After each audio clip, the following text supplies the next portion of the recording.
বড় ভাই ছোট ভাইকে ডাক দিল। ছোট ভাই বলল, জি ভাইয়া আসতেছি। আরে খেয়ে যাও, তুমি কোথায় যাচ্ছ? বড় ভাইয়া ডাক দিচ্ছে, আমাকে আগে যেতে হবে। আরে কপাল, বড় ভাই আর বড় ভাই। হ্যাঁ ভাই বলো। আচ্ছা তোমার গাড়ির চাবিটা দে তো, আমার গাড়িটা নষ্ট হয়ে গেছে তাই ওটা গ্যারেজে দিয়েছি, আমি ওকে একটু বাসায় রেখে আসি, তারপর তোকে চাবিটা দিচ্ছি। আচ্ছা জি ভাইয়া যান। তারপর ছোট দেবর বাসায় আসলো, ভাবিকে দেখে বলল, ভাবি আজকে খুব খিদা লাগছে, একটু খেতে দাও তো।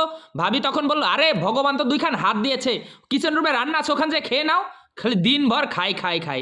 বড় ভাবি বলল, আচ্ছা ভাইয়া ঠিক আছে, তুমি যা টেবিলে বসো, আমি তোমার জন্য খাবার বেড়ে দিচ্ছি। আচ্ছা ভাবি ঠিক আছে। তখন মা আসলো বিদ্যুৎ বিল নিয়ে। বাছারা শুনো, এ মাসে না অনেক বিদ্যুৎ বিল আসছে, 30,000 টাকা। অপ্রয়োজনে লাইট ফ্যান এসি চালায়ও না। আরে কি ব্যাপার, আমাদেরকে বলছেন কেন? আরে মা তোমাকে বলছি না, সবাইকে বলছি। আমার স্বামী সমস্ত খরচ চালায়, তা ফ্রিজ এসি কি আমি অফ রাখবো?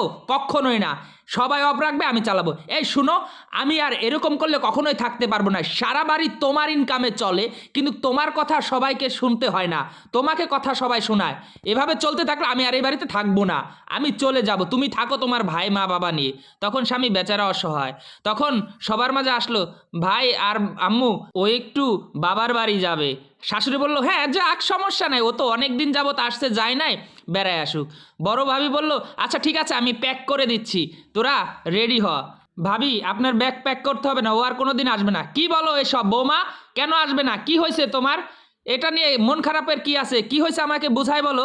ছেলে বলল, মা ও তোমাদের সাথে থাকতে থাকতে পেরেশানি হয়ে গেছে, তাই আমি চাইছি সম্পত্তি বাটোয়ারা করে আমরা আলাদা খাবো। কি আলাদা? হ্যাঁ আলাদা। তখন সব ভাই অবাক হয়ে গেল। বড় ভাই এসে বলল, শুনো আমি তোমাদের কাছে একটা কথা বলি, এই সম্পত্তি, এই প্রপার্টি, এই টাকা পয়সা সোনা দানা যা কিছু বলো, এগুলা সব করেছি আমার ভাইদের জন্য। আমার কোনো ধন সম্পত্তি চাই না, তবে তুমি আমাদের ভাইয়ের মাঝে ফাটল ধরায় না। এই নাও সম্পত্তির কাগজপত্র, সব তোমাকে দিয়ে দিলাম বৌমা। তুমি তবু আমাদের ভাই ভাই মাঝে এ ধরনের সম্পর্ক নষ্ট করো না। এ বাড়ি সব তোমাদের, এটা নিয়ে আমাদের সম্পর্কটা একটু রক্ষা করো। তোমার কাছে হাত জোর করে ক্ষমা চাইছি। একেই বলে তো বড় ভাই। এই ভিডিওটা যদি এতটুকু ভালো লেগে থাকে, শেয়ার করে দিবেন।